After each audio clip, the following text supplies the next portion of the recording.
ఆసిఫాబాద్ శాసనసభ్యులు, సహచార మంత్రివర్గ సభ్యులు, శాసనసభ్యులు, శాసన మండలి సభ్యులు, గూడానికి సంబంధించిన ఆదివాసీ బిడ్డలందరికీ మనస్ఫూర్తిగా శుభాకాంక్షలు తెలియజేస్తున్న మిమ్మల్ని అందరినీ అభినందిస్తున్నా.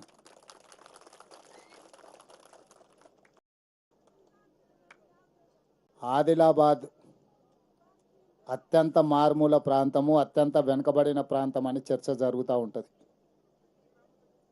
కానీ నేను కాంగ్రెస్ పార్టీ అధ్యక్షుడైన ఎంబడే మొట్టమొదట కార్యక్రమాలు ఈ జిల్లాలోనే తీసుకొని ఆ రోజే నేను చెప్పిన మా ప్రభుత్వంలో మొట్టమొదటి ప్రాధాన్యత ఆదిలాబాద్కు ఉంటుంది. ఆదిలాబాదులో ఉండే ఆదివాసీల జీవితాలలో వెలుగు నింపితే ఈ రాష్ట్రం సంపూర్ణంగా అభివృద్ధి జరిగినట్టే అని ప్రభుత్వం భావించి ఈ ప్రాంతానికి అత్యధికంగా నిధులు ఇవ్వాలని ఆలోచన చేసిన. ఈరోజు రాష్ట్రంలో ప్రతి నియోజకవర్గానికి 3,500 ఇండ్ల ప్రకారము మొదటి విడతగా 4,50,000 ఇండ్లు ఇచ్చినాం. ఆ తర్వాత గూడాల నుంచి పటేన్లు చాలామంది నా దగ్గరకు వచ్చిండ్రు. ఆదిలాబాద్ ప్రాంతం నుంచి నియోజకవర్గానికి 3,500 ఇస్తే మా గూడాలలోకి వచ్చేటప్పటికి మాకు సరిపోయినన్ని ఇండ్లు రావు, మీరు ప్రత్యేకంగా దృష్టి పెట్టురని ఈ ఆదిలాబాద్ గూడాలకు సంబంధించిన పటేన్లందరూ నా దగ్గరకు వచ్చిండ్రు. నాగోబా జాతర ఆహ్వాన పత్రిక అందించే సందర్భంలో మాకు ఇల్లులు సరిపోవు అని చెప్పి ఆ రోజు నా దృష్టికి తెచ్చిండ్రు. ఎంబడే గృహ నిర్మాణ శాఖ మంత్రి శ్రీనివాసరెడ్డి గారిని, అధికారి గౌతమ్ను, చీఫ్ సెక్రటరీ గారిని పిలిచి గూడాలలో ఉన్న ఐటీడీఏ ప్రాంతంలో గూడాలు కానీ ఆదివాసీ నివసించే ఏ ప్రాంతమైనా వాళ్ళందరికీ ఇండ్లు ఇవ్వాలన్న ఆలోచనతోని గూడాలకే ప్రత్యేకంగా 21,000 ఇండ్లను మళ్ళీ ప్రత్యేకంగా మీకోసం మంజూరు చేసిన. రాష్ట్ర స్థాయిలో ఇచ్చిన 4.5 లక్షలు కాకుండా గూడాలలో ఉండే పేదలకు, ముఖ్యంగా ఆదివాసీ కుటుంబాలకు, వాళ్ళు జీవితంలో కట్టెకప్పు పెంకుటిల్లు చూసుకోవడమే వాళ్ళకు చాలా ఎక్కువ అనే పరిస్థితి నుంచి పక్కా ఇండ్లలో ఇందిరమ్మ ఇండ్లు ఉండాలని 21,000 ఇండ్లను మంజూరు చేసి ఇల్లు లేని వాళ్ళు ఉండనే వద్దు అని ఆ రోజు నిర్ణయం తీసుకున్నాం. మళ్ళీ ఈరోజు ఇంకొక సంకల్పం తీసుకున్నాం. ఇవాళ మీ ప్రారంభోత్సవం సందర్భంగా రాష్ట్రం మొత్తానికి సంబంధించిన ఇందిరమ్మ ఇండ్ల ప్రారంభోత్సవ కార్యక్రమం ఇక్కడి నుంచే తీసుకున్నాం. సంవత్సరం తిరిగే లోపల 1,00,000 ఇండ్లు కట్టుకున్నారు. ఇవాళ మీ కులం మీ గూడెంలో ఈరోజు ప్రారంభించుకున్న కార్యక్రమము రాష్ట్రంలో 1,00,000 మంది పేదోళ్ళు ఇంటి యజమానులు అయినరు. ఈరోజు ఇక్కడ ప్రారంభించి రాష్ట్రం మొత్తం 1,00,000 ఇండ్లు నూతన ఇండ్ల ప్రారంభోత్సవ కార్యక్రమం ఈరోజు మీ గూడెం నుంచి మనం ఈరోజు కార్యక్రమం చేసుకున్నాం.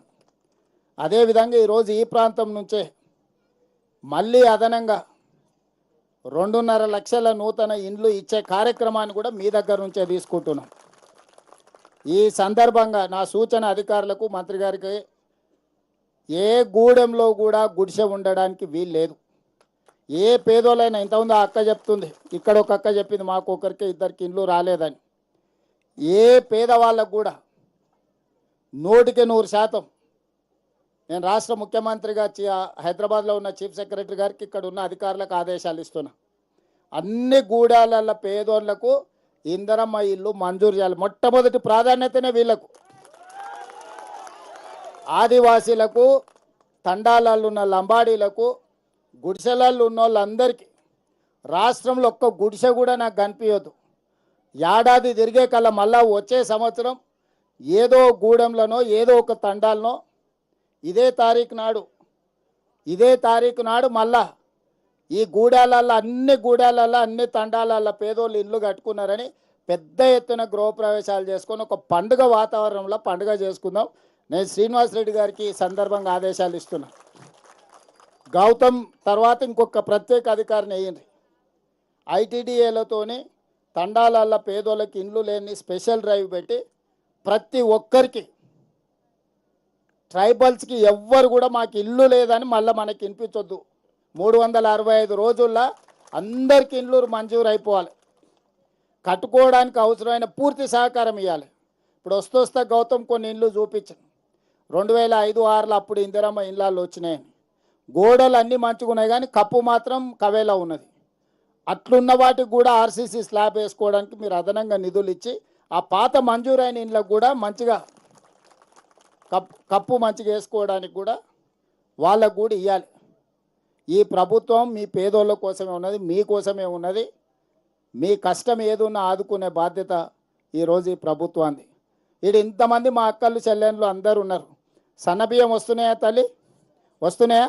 మంచిగున్నాయా? సన్నబియ్యం మంచిగా తింటురా? సంటి పిల్లలకి సన్నబియ్యమే వండి పెడుతురు కదా.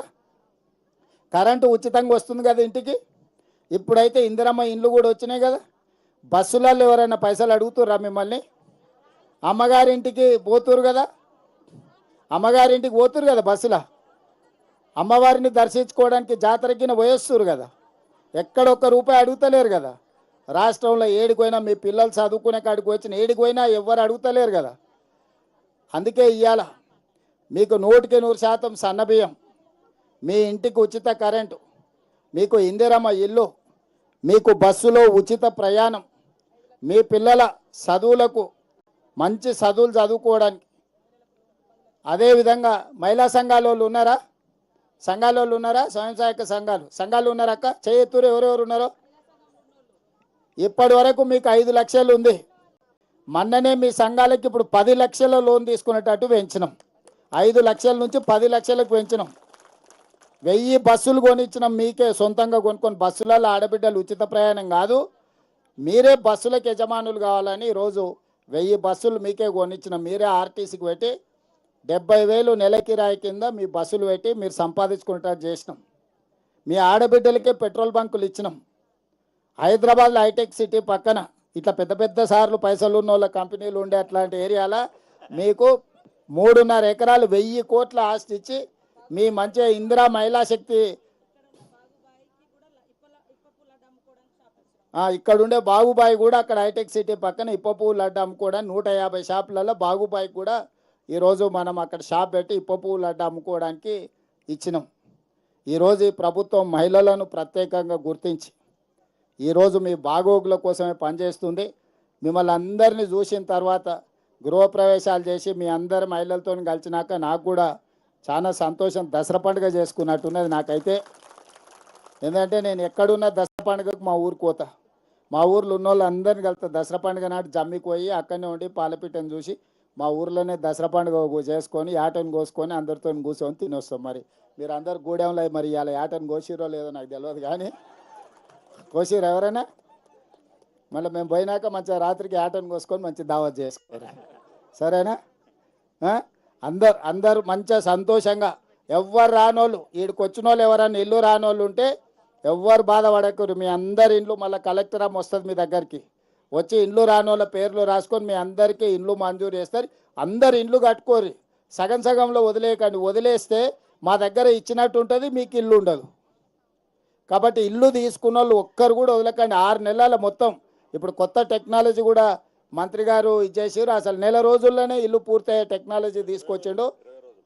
నెల ఒకవేళ వెనక ముందు ఏమైనా వానొచ్చో ఏదన్నా కష్టం వచ్చో అమ్మగారింటికి పోయేస్తే గిన ఒకవేళ ఏమైనా వాయిదా పడ్డా నెల రోజుల్లోనే ఇందిరమ్మ ఇల్లు ఎట్లా కట్టుకోవాలనో కూడా ఇప్పుడు మంత్రి గారు కొత్త విధానాన్ని కనిపెట్టారు. తొందరలోనే మీ అందరికి ఇండ్లు మంజూరు అయితే మీరందరూ సంతోషంగా ఇండ్లు కట్టుకొని మీ పిల్లల్ని మంచిగా చదివించుకోండి. మీ పిల్లలను చదివించుకోకపోతే మీ జీవితంలో ఏమీ ప్రయోజనం లేదు. ఇవాళ సీతక్క మీలాంటి ఆడబిడ్డని ఆదివాసి బిడ్డ చదువుకున్నది కాబట్టి రాష్ట్రాన్ని నడుపుతుంది మంత్రి. అవునా? అత్రం సుగుణ ఇవాళ లీడర్ అయింది, లేకపోతే కోవ లక్ష్మి గారు ఈరోజు నాయకురాలు అయిందంటే వాళ్ళ తండ్రి వాళ్ళని చదివించిండు కాబట్టి ఇవాళ మీకు అందరికీ నాయకత్వం వహిస్తున్నారు. మీరు కూడా మీ జీవితాలలో మార్పు రావాలి. మీరు కూడా ఇట్లా రాష్ట్రాన్ని నడపాలి. మీరు పెద్ద పెద్ద అధికారులు కావాలంటే మీ పిల్లల్ని చదివించుకోవాలి.